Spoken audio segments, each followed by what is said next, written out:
This is Maureen Kafkas, the Brain BS coach, here to tell you about the episode today. In this episode, I speak with author Maria Malin about her grief journey around the loss of her son Steven back in 2003. Maria had no idea that when she handed Steven $10 for chicken nuggets at McDonald's, that it would be the last time she saw him alive. She shares how she has navigated the biggest, most daunting challenge of her life in a way that worked for her and her family. Maria is the inspiration behind the Women Who Inspire Me series, and I know you are going to totally understand why after you listen to this episode. So here you go, episode number 141 of the Brain BS podcast, Talking Grief with Maria Malin. Do you want more out of your life but not exactly sure what that might be? Are you longing for something but can't quite put your finger on what it is? That is the universe speaking to you, and it is time to listen up. I'm your host, Maureen Kafkas, the Brain BS coach. I created the Brain BS podcast to help people define what success means to them and show them how to get it. I help you to let go of fear and doubt and prepare your nervous system for success. I show you how to understand your own energy and to trust yourself to make all the decisions. If you are ready to go inward and stop looking outside yourself for all the answers, this is the podcast for you. Now let's get started. Hello and welcome back to the Brain BS podcast. I have a friend of mine here today who is a special guest and who's inspired a whole series called Women Who Inspire Me. Her name's Maria Malin, and I'm going to let her tell you whatever she wants you to know about herself. Thank you, Maureen. Thank you for having me today. I am really grateful and excited to be here with you, mostly to share. And I have sort of a unique journey to share with you this afternoon. And it starts out as a very sad journey, a very tragic journey. And I'm hopeful that by the end of it, others may relate to our family and perhaps see a different way to view a journey that they may be on. And it's a journey of loss. I hope to share what happened to us after we lost our middle child, our only son, Steven Jr., back in 2003. Steven was 11. He was unfortunately, tragically, accidentally struck and killed by a cross train just a few doors down from our home, where we live in the north suburbs of Chicago. And we we did fall off the cliff of our lives that day. We have two beautiful daughters who are now grown women. This happened, of course, 20 years ago now. It just was Steven's 20th anniversary. And looking back, we truly just lost the core of who we were on that day. And so I look forward to sharing some of the turns and sort of corners that we faced that might be helpful to someone else who's faced such significant loss in their own lives.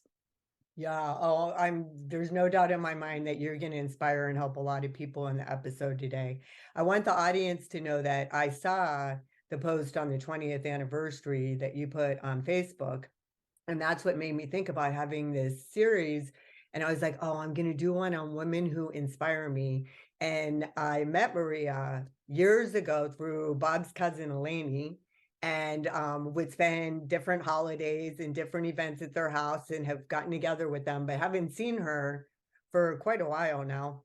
And I saw the post about Steven, and I was like, oh my God, like I always am so impressed by how you've handled your grief and by how you keep him alive and how you talk about him like he's still here. And I love that, because at a certain level he is still here, and even though he's not in his human form.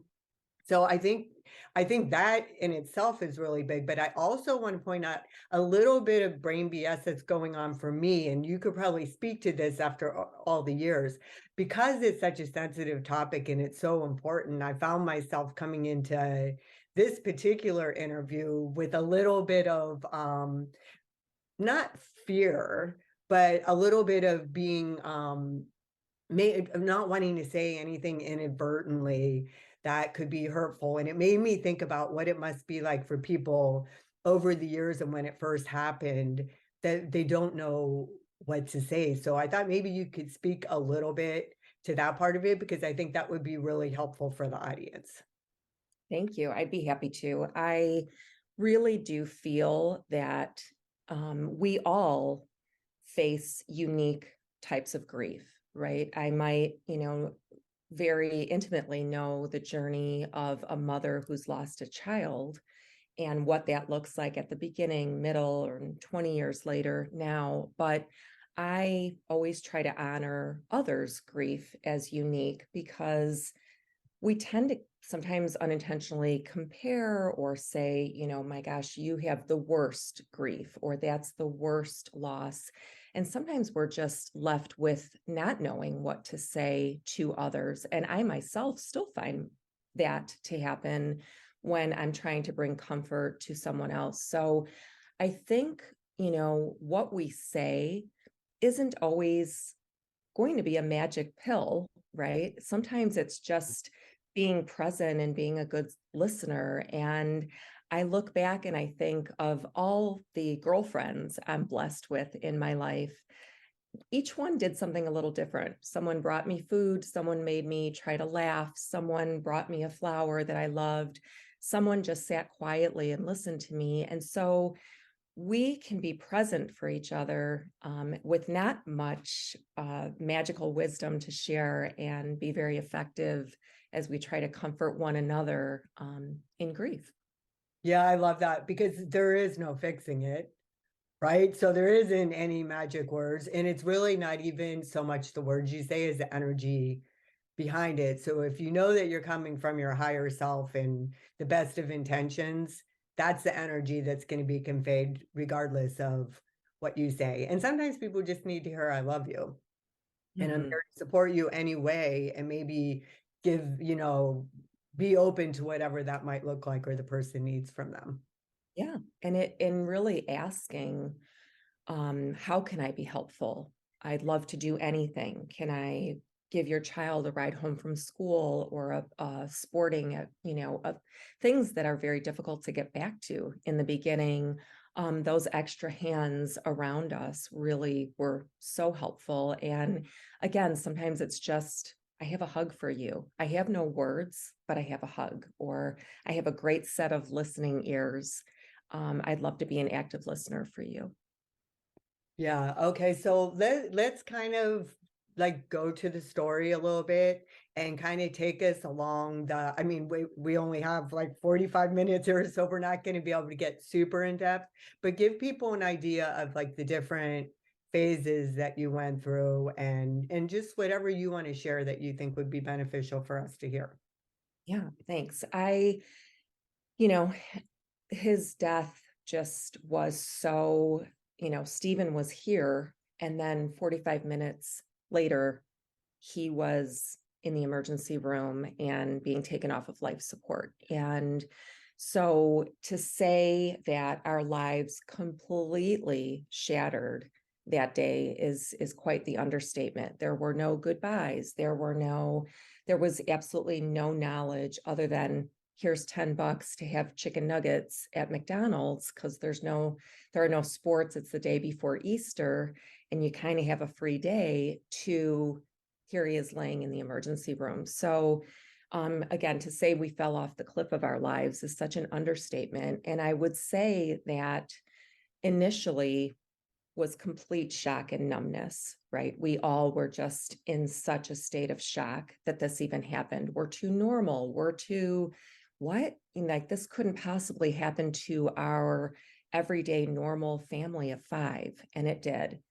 So, what that began to expand to was just living in darkness, living in this state of death. All of us, it was like a shroud around our family. And Stephen was 11 when he died, and our older daughter had just turned 14, and our younger daughter was just turning 9. So they were so young, and all of a sudden, we're shrouded in this heaviness, this constant state of death, talking about Steven's death, talking about the accident, trying to find out what happened in those moments, why he was struck by a train in the, first and foremost. And so that went on, and it almost became that we failed as a family at good death.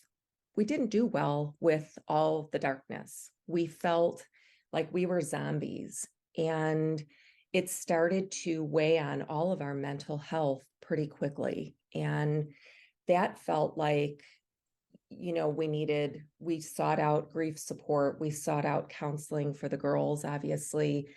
But what it was the confines of our family dynamic had so shattered that needed crisis help. And so what we realized pretty early on was what comforted us was when we saw something in our everyday that reminded us of Steven. His favorite college team was North Carolina. So I'd see sort of like a North Carolina blue, and I'd say, oh, that's Steven's favorite color, North Carolina blue. Or, we would see a red cardinal in our yard or something, and people told us pretty quickly, oh, cardinals are near when angels, are near. And all these little things that felt like little scraps of comfort that didn't feel quite as dark as just being inside of our home in this stifling atmosphere. And so we actually started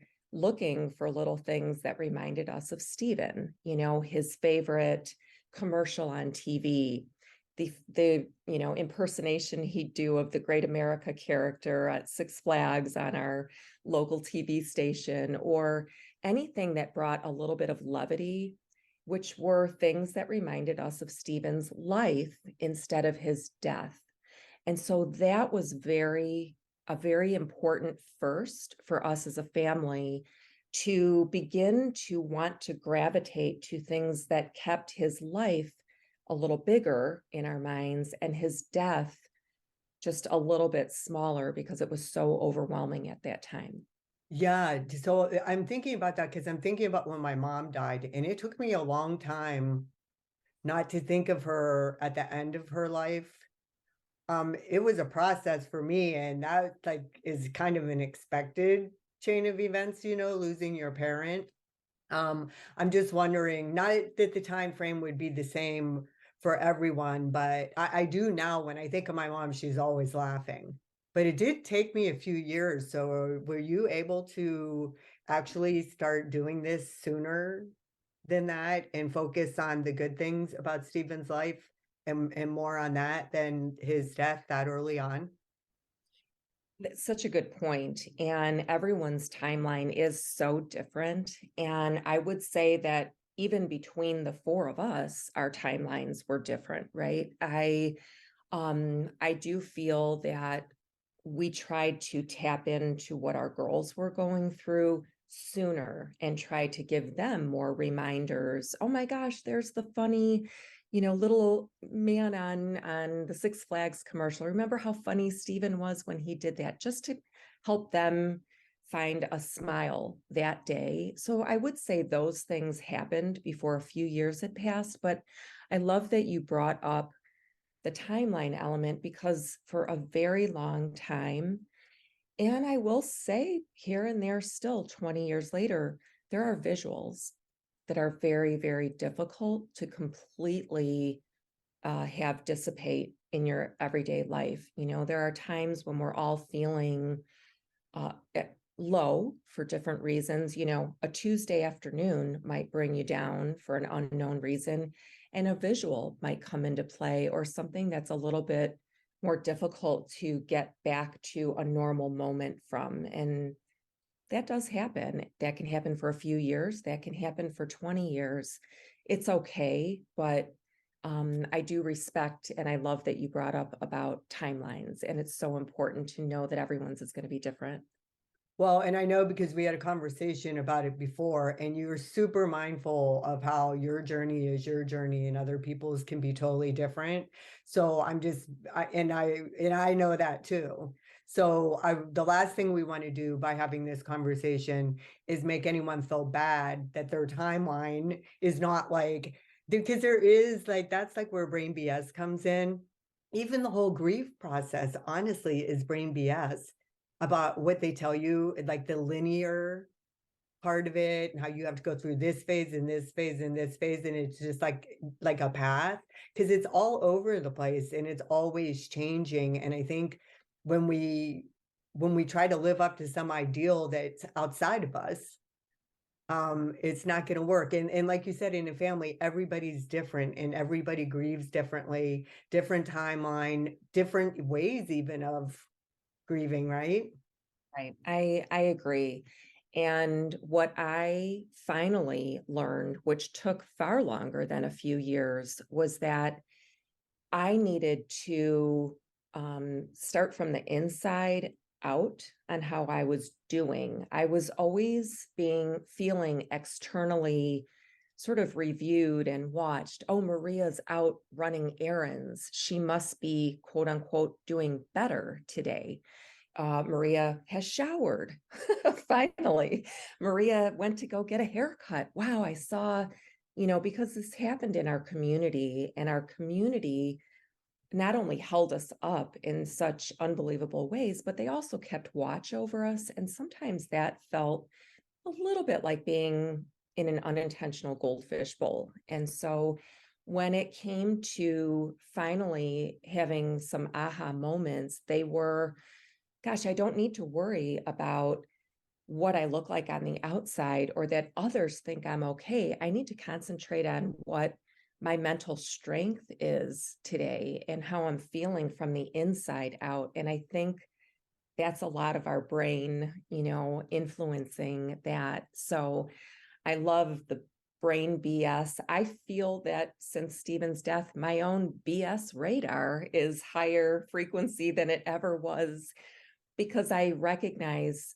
shallow so much more easily. I recognize things I shouldn't worry about. I realize what's a rock and what's only sand that I never did before this life-changing loss. And so our brains, I think, are so integral to how we learn and how we are able to integrate those into our grief journey. So inside out, BS radar, have it, know your no's, be okay with saying no to things that you're just not ready for. I wish I had learned those earlier on.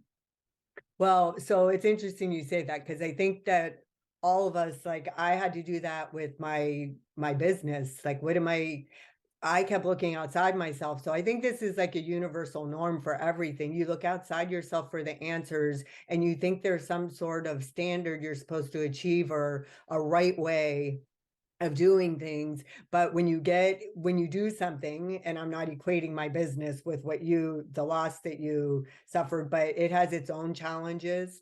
And when you get to the point where you realize that the answers all lie within you, and that there isn't any standard outside of you, it's all made up by humans, and that you have to check in with your own body and your own heart and decide what's best for you, and that's all you have to do. Mhm. It changes everything, but it does before then. You sort of define yourself by the people around you when you don't have that knowledge. But I want to say that you not having that led you through the whole journey that you're on and all the people that you're helping today, because if you hadn't gone through that, you wouldn't be able to sit here and talk about it with other people. And the pain and how long it took has a lot to do with why it's so meaningful to you now. Yeah, I do feel that our grief is really a measure of our love for that person. If this was that easy to shelve or put away or compartmentalize for our family, our love for Stephen, even to this day, is so enormous that, of course, our grief is going to be every single day. But we didn't do well at death, but we did find a way to keep living and grieving and allow ourselves joy again, because that stagnant, stifling, shrouded existence was not good for our children, was not good for our own mental health. And we were not able to build mental strength and endurance because grief is a lifetime. But it can be a lifetime of, like I said, living and grieving and have those coexist. Yeah. So why don't you tell us some of the, because I think the main theme here that I'm hearing, and you tell me if you agree with me, is that you kept them alive, which is not always the norm because a lot of people sometimes won't talk about, or they want to, but they don't feel comfortable around the people around them, or the people around them don't feel comfortable. It's almost like everybody has a mask on trying to Mhm. please the other person and make sure they don't step on toes, where really I think you're just being super authentic and you're just being open and you figured out a way for your family to deal with this. And maybe you could share some of the ways that you did that because I think it will be really helpful for the people listening. Yeah, for sure. And, by no means were we ever, in denial of Stephen's physical death. Obviously, he was erased from our lives on April 19th, 2003. But what we were able to bring back little by little were keeping his spiritual importance, his symbolic importance in our everyday life. The physicality, we never saw Stephen graduate 8th grade. We will never see him get married, have a family of his own, get his driver's license. All of those are very raw truths of losing a loved one, right? But I think through our efforts and commitment to remembering what was important to him, remembering his important place in our lives, his name is not ever the elephant in the room. It's, oh my gosh, remember when Stephen, brought the toot machine on an escalator at a department store and kept hitting the button and everyone was, dying of laughter, mostly him. So those types of Stephenisms, if you will, are so much more important because we're focusing on his life. And we eventually, with nothing's going to change death, but talking about the accident and all of that day in, day out, just had to find a different proportion in our world because our daughters were, that was not sustainable for their mental health to keep focused on the accident itself and the, all the details of his actual loss. And that's part of the reason I wrote my little book about hope after loss of a child. And it is called When You Just Can't Say Goodbye, Don't. But it's healthy. It's about keeping life bigger and finally finding a place for death to be a bit smaller. No denying death. Right, right. Well, I mean, you can't. How can No. you deny it when he's not here, right? Like it's huge.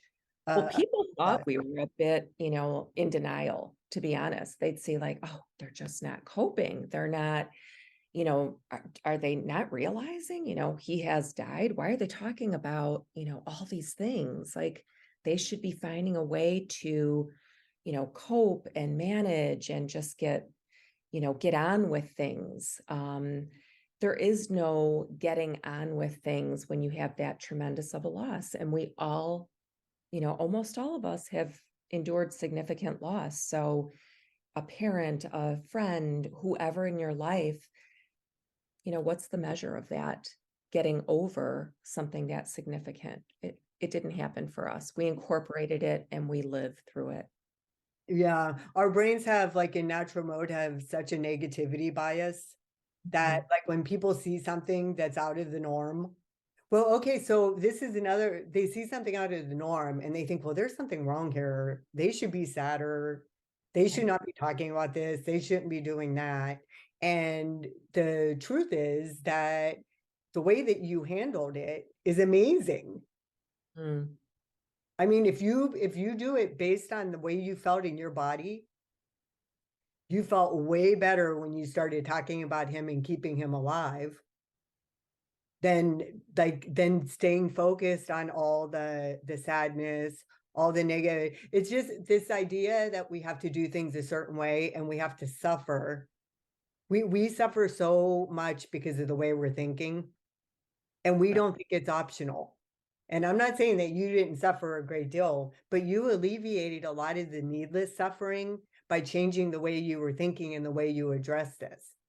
If Mm, you hadn't done that, it would be, because we think that there's no options when you sustain a loss like you did, but you are showing us that we don't have control over the loss or what happened, but moving forward, we do have some say in how and what we're going to create in our lives by the way we decide to think about it.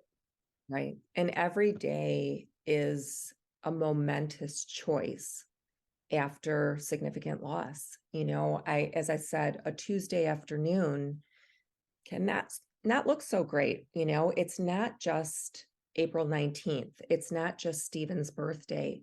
The other 363 days of every year involve choices of how we view things, how we try to keep building our mental strength and our mindset to continue to walk this journey, because it's a forever journey. We will never, ever get over Stephen's death. But our adult daughters, who are now 29 and 34, will often say that the lines of communication and listening and Stephen not becoming a stigma of a conversation, that they were able to cope and journey through much better. And they're very articulate adults also because of it, because they were truly listened to. We didn't try to buy them toys or distract them away from what we were going through. And I hope when I hear it, I just feel, that others will also hear it, that listening to your other children and honoring what they're going through is really a lifetime gift. Oh, yeah. And it's so important to be able to do that. But again, we know that some people can't do that for Mhm. whatever reason because of where they're at in their grief. So they might not be able to do that. But it is so important. It made me think, because I thought about this before and then I forgot. And now I just remembered again that living consciously is like the premise behind the Brain BS podcast, right? And basically, that's what you've been doing. You've been choosing your thoughts on purpose and managing your mind, but you went through all the grief. It's not like you bypassed it. Like some people call it spiritual bypassing, when you try to get through something so that you can just feel better. That's not what happened here.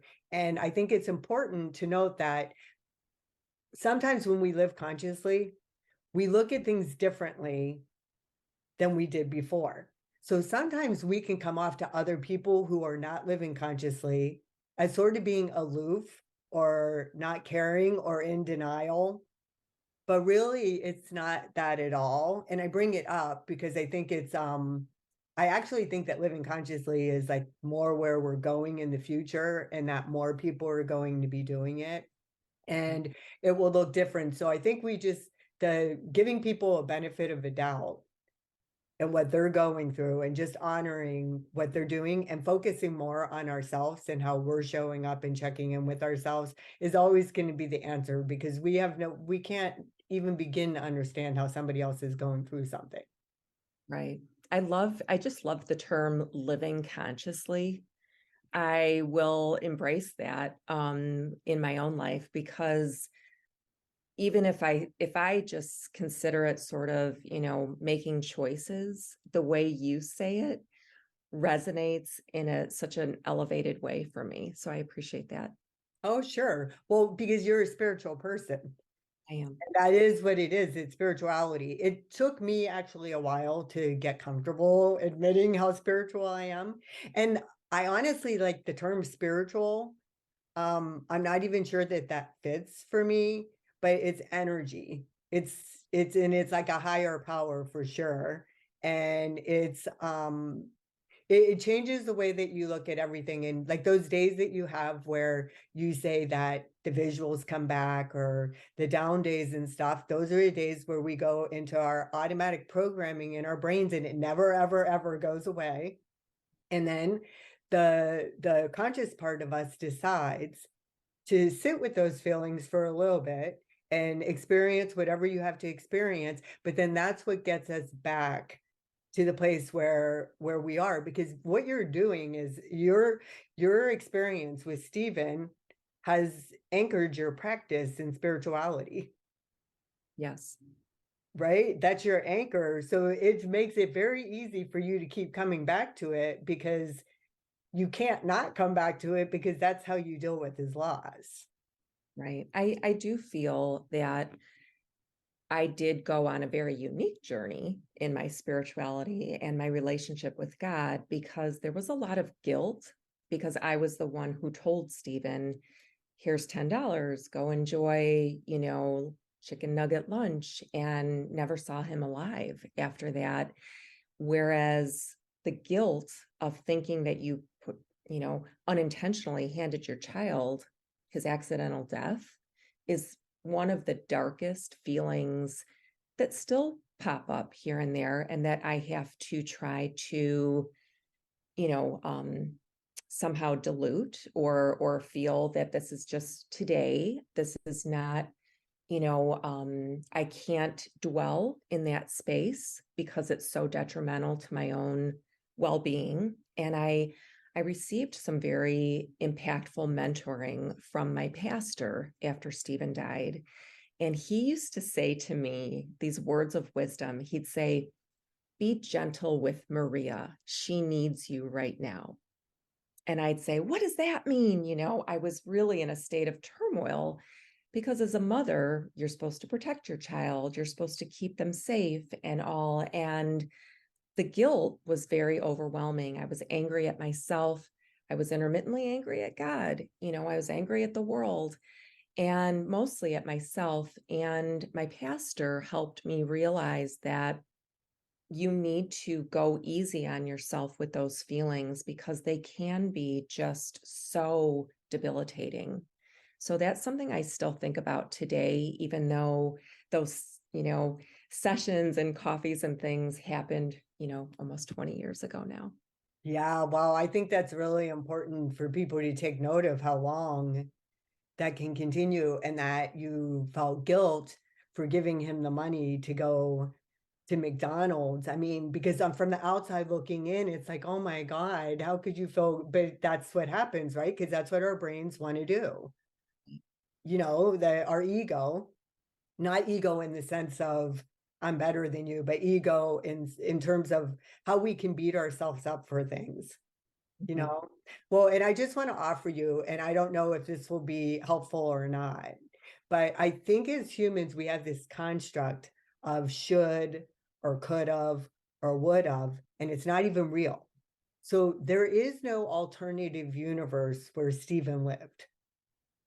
It doesn't exist. It's not like if you didn't give him the money that day, it could have been something else. Mhm. It could have been he was out there anyway and he didn't go to McDonald's, Right. right? But there's no universe where it didn't happen. So I think that also brings up what we talked about before we got on this call about acceptance.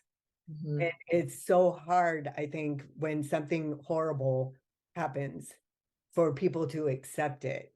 And I don't mean just accept it on the outside. I mean at their core that this is the reality. This is the way it is. And I know that, this is the way it's supposed to be because this is the only way that it ever has been.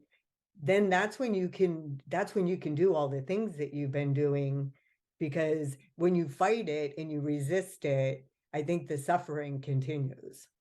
I agree. And it's so well said.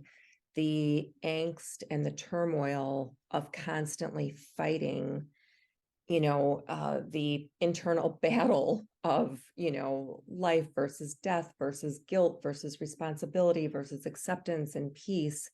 Life goes so much better every day when you just incorporate peace and grace to knowing I can't change what happened, but I can make choices that still bring love and value and care to my family members. I can still choose to, no one can make me have Stephen's death be bigger than his life.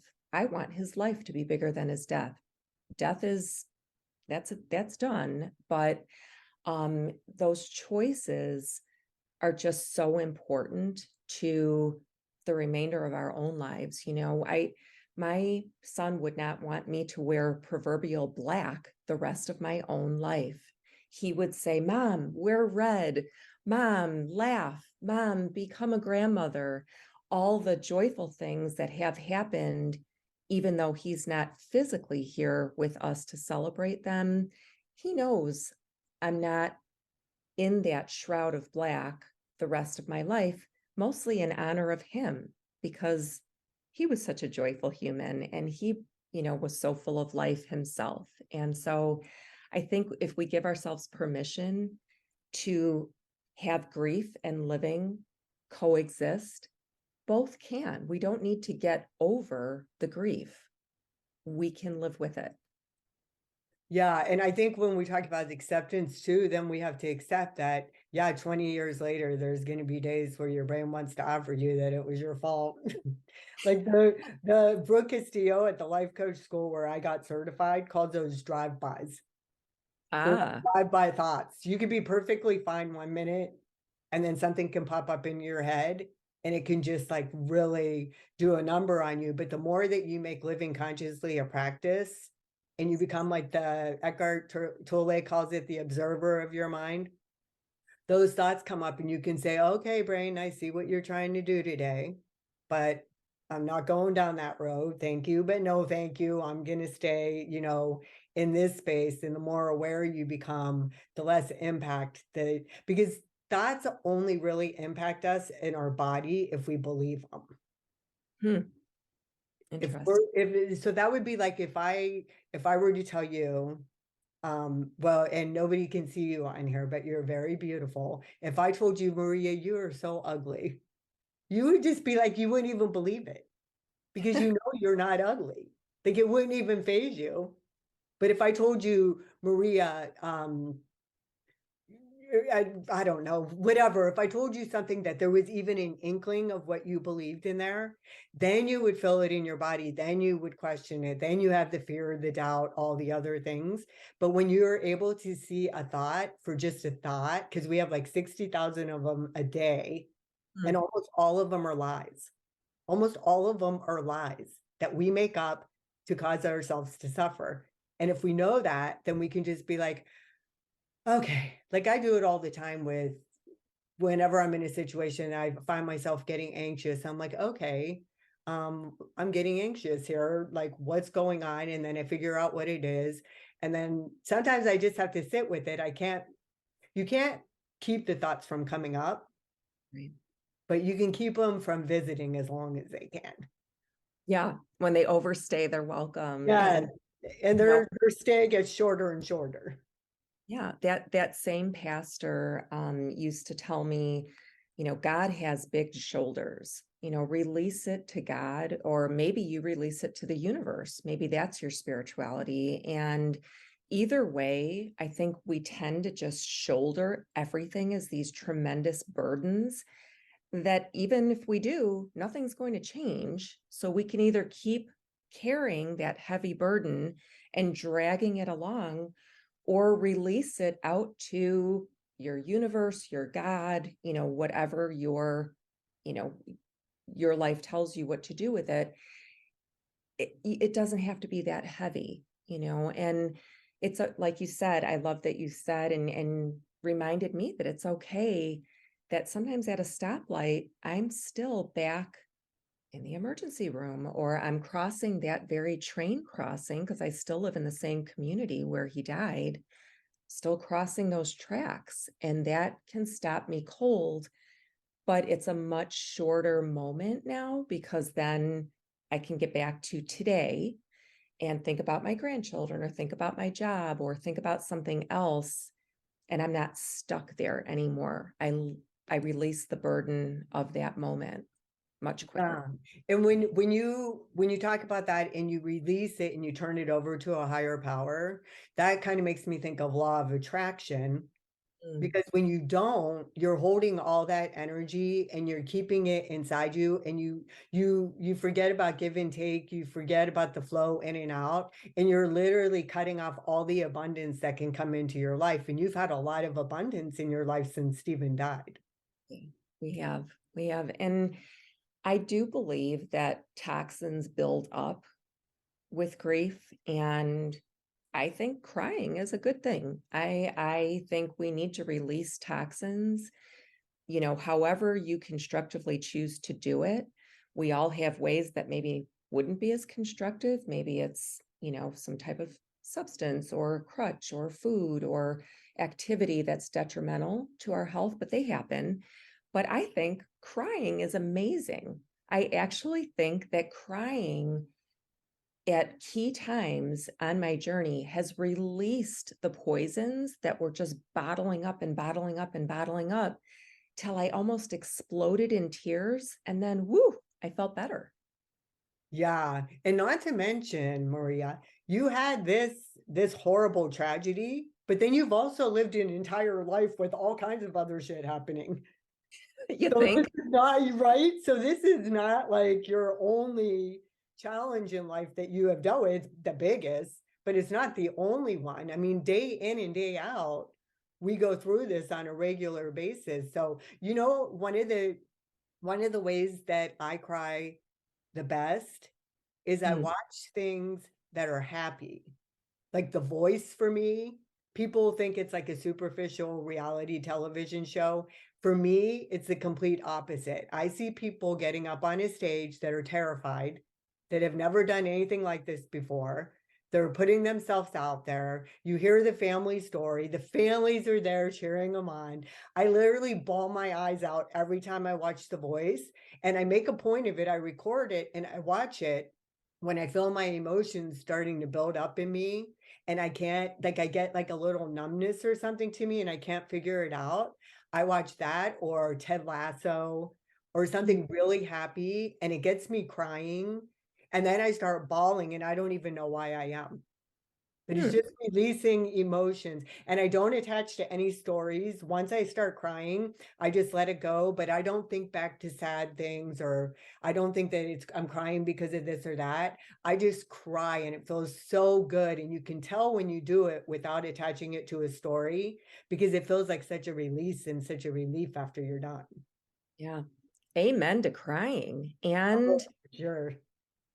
I just do feel that though releasing those emotions is cleansing, and it helps us refill our tank a little bit too, that we can, we've gotten it out, and now we keep trying, step in front of step, keep moving forward as much as we can.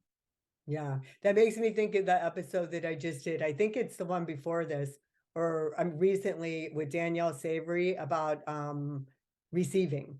receiving pleasure, right? That kind of goes hand in hand because it's the same idea. We have to get out of the toxins and into a place where, well, we don't have to, but we want to. It feels better to do that. But okay, so I want to be mindful of the time because I mean, I could sit here and talk about this all day with you, but why don't you tell us a couple of things that you've done in Stephen's name, Oh, and so the audience knows about that, and then they can contribute or be aware of it. I would love to. Thanks. Um, I mentioned my book because it also became the foundation monetarily of a memorial scholarship that we have had in Stephen's name every year since what would have been his graduating year from high school, 2010. We have awarded at least three uh, to graduating seniors an annual scholarship recognizing everyday good character.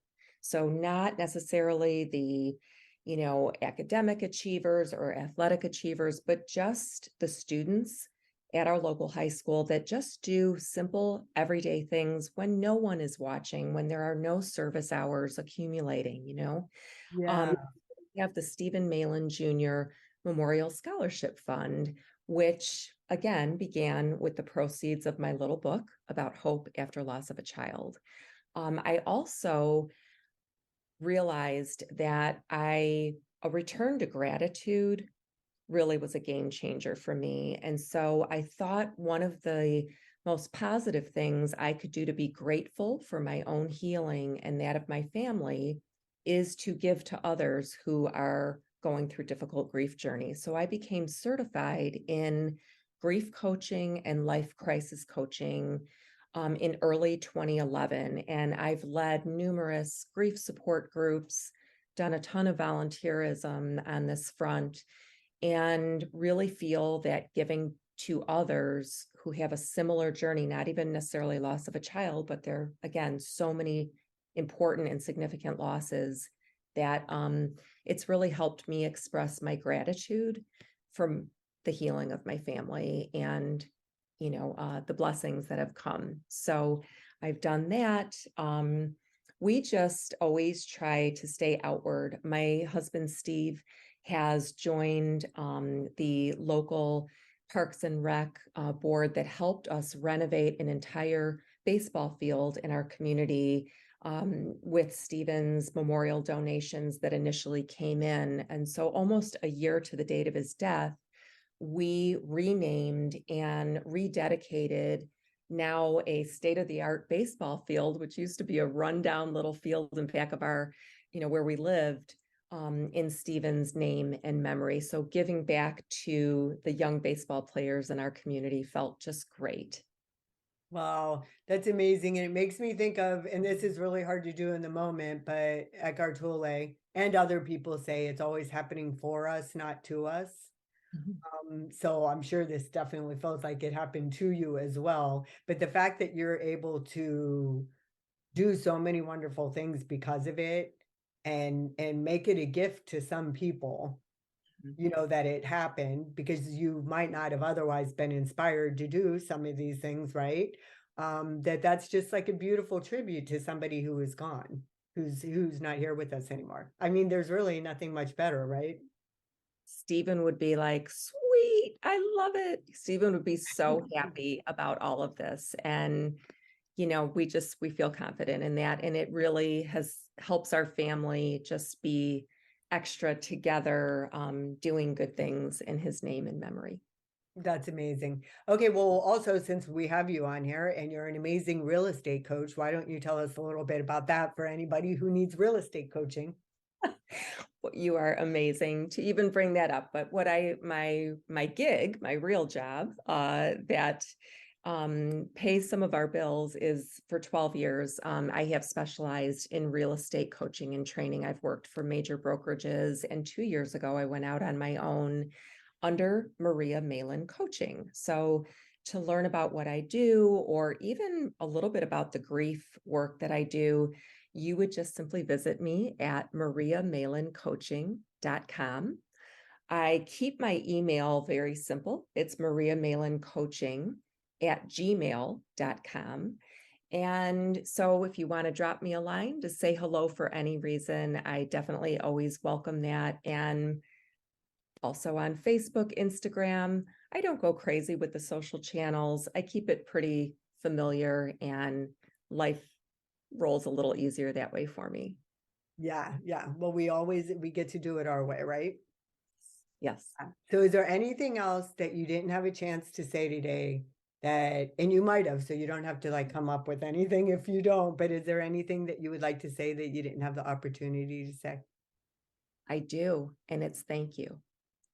It's thank Aw. you to you, Maureen, for giving me this opportunity to share and hopefully resonate with others who've gotten through and are enduring and walking the journey of significant loss. So you providing this platform for all of us is truly a gift. So the last thing I want to say is I'm grateful.